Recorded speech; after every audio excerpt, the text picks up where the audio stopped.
So I just bought my first lens. I spent weeks researching, watching reviews, comparing brands, trying to figure out what I actually needed. And after all of that struggle, I found my lens. You know how I found it? I have found it because my dad has freaking bought an APS-C lens for his full frame camera. He's like, I'm probably going to return this. Do you want to try it out? And I was like, yeah, sure, I'll try it out. And I fell in love with it. And then I bought it. And I love it so much. I now realize that buying a lens isn't confusing because it's complicated. It's confusing because no one really explains it simply. So in this video, I'm going to explain everything. And hopefully by the end of this video, you'll understand exactly how lenses work and how to choose one. Before we talk about lenses, we need to have a serious conversation. We need to talk about your lens because your camera will change how every lens you buy behaves. What do I mean by that? Well, there's this thing inside of your camera. It's on the front side of your camera where you connect your lens. It's called a sensor. The sensor is a part of a camera that captures that light and turns that light into your photo. Think of it as like your camera's eye. Most cameras nowadays have two types of sensors: full frame and APS-C.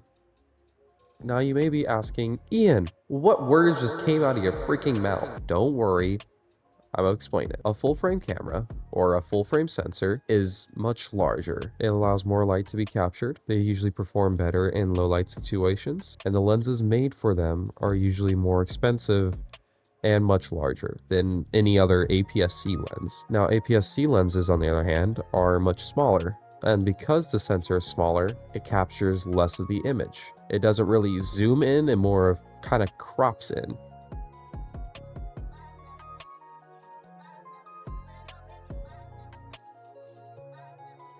So to explain kind of this crop factor I'm talking about, imagine this. When light comes to your lens, it creates a large circular image. A full frame sensor can capture more of that image and creating a wider range of view, while APS-C sensor captures a smaller section from that center. That's crop factor. Crop factor means your photo looks more zoomed in because your sensor is smaller. Now let's give an example. Let's say you have a 50mm full frame lens. On a full frame, it'll look like, they say that your eyes are 50mm lens. So let's just say for this example, it's the same as your eyes. Now, if we take that and we put that on an APS-C sensor, it's going to look tighter. It's going to look more zoomed in. It's going to look like a 75mm instead of a 50mm lens. Now, the lens didn't change. It just captured less of that scene. Now, why does this matter? Well, if you have a full frame camera and you want to buy a full frame lens, well, you're going to have to spend more money. If you have an APS-C camera, you spend generally less than you would on a full frame lens. And yes, you can put a full frame lens on an APS-C camera or vice versa. It works perfectly fine. It'll just look more zoomed in.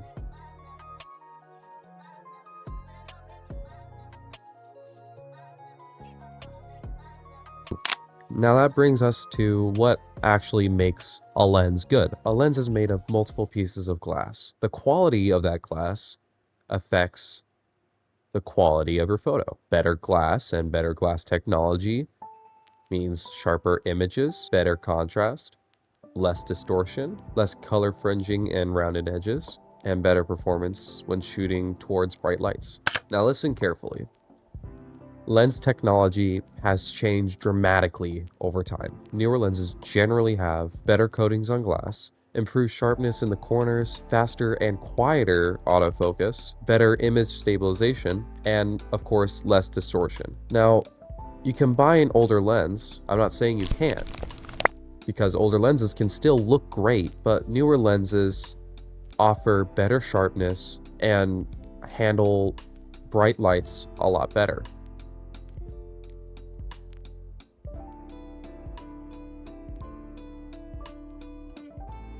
Now, you know, if you want to buy an older lens or a newer lens, let's get into, do you want to buy a name brand lens? Because that can affect your budgeting.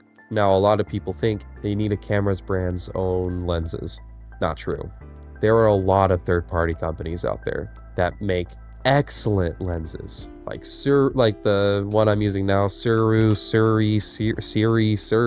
however you pronounce it, I don't know. Tamron, Sigma. Dokina, Samyang, and Rokinon, and Viltrox. These aren't like knockoff brands. Just like Sony and Canon, they make high quality lenses, but they're just more affordable. Now, for those unfortunate souls who own a Canon camera, I'm not saying they're bad. It's just they're very exclusive, I should say.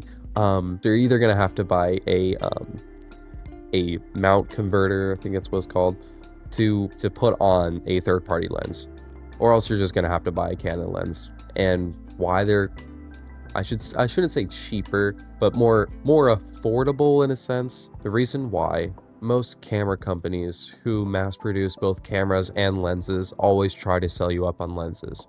You're gonna spend at least the same amount or double the price of your camera to get a decent lens that you like. Third-party brand can save you a lot of that money because their sole focus is on lenses, not on cameras. You don't need the most expensive lens to take sharp images.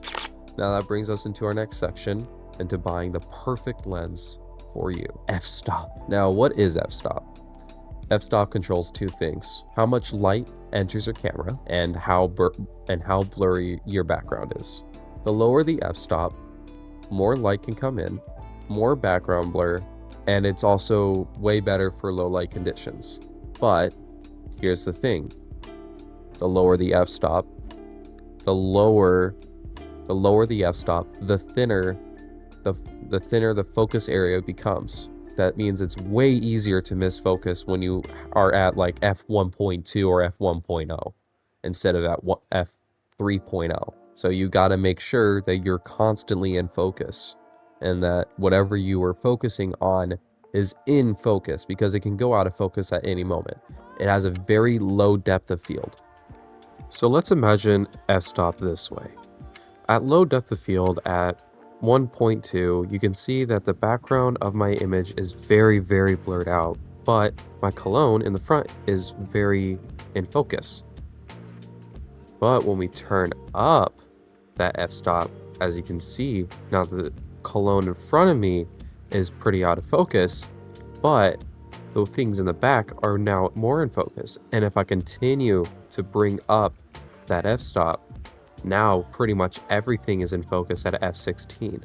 So now that we understand f-stops, now we need to implement that into what you want to do.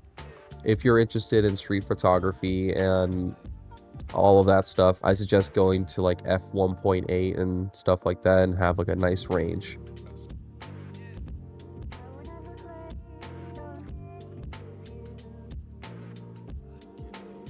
Now you know what f-stop to use for whatever photography you're into. Let's get into now zoom lenses versus prime lenses. So zoom lenses, as it suggests, you can change your zoom. It's very flexible, it's great for travel and mostly great for beginners, but it's also usually heavier, so be warned, it's going to be heavy. Prime lenses, as I don't think they're as kind of simple in a sense of like the name, but they stick to one focal length. They can't zoom in or anything. These ones are often way sharper and better in low light situations, and I think it's kind of better for beginners than zoom lenses, because you have to move your feet.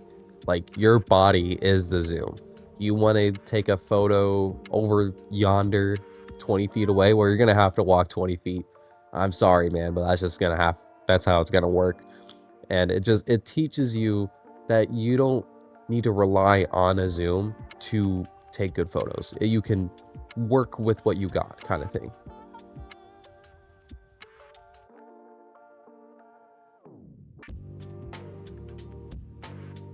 Now, this is why this video is really important, because a lot of people kind of underrate how important lenses are, because your camera, all it does is record that image, but your lens shapes how your image is going to look. It affects sharpness, contrast, depth, character. If you're going to invest in something, invest in a good lens, invest in that glass. Now let's talk about my lens. So why I chose this lens is because it's very versatile. If I want to record a video, I don't have to change the lens. I could just slap it on, and this is what I'm recording on right now is this lens. I could just slap it on and be like, okay, I'm done. I don't have to worry about it now. And we're good. Cool. And that f1.2 lets in a lot of light. So it creates a very strong background blur. And since it's an APS-C lens, it fits my camera perfectly because my camera is an A6400, which is an APS-C camera. Now, one final thing. If you want to find very good lenses for cheap, definitely check out Facebook Marketplace, eBay, any place that you can. They can find used lenses, yes, used. And one final thing, and I'll go away. The best way to start is to just start. You don't need the best camera or the best lens. You just need understanding. Once you understand how a lens works, you can stop guessing.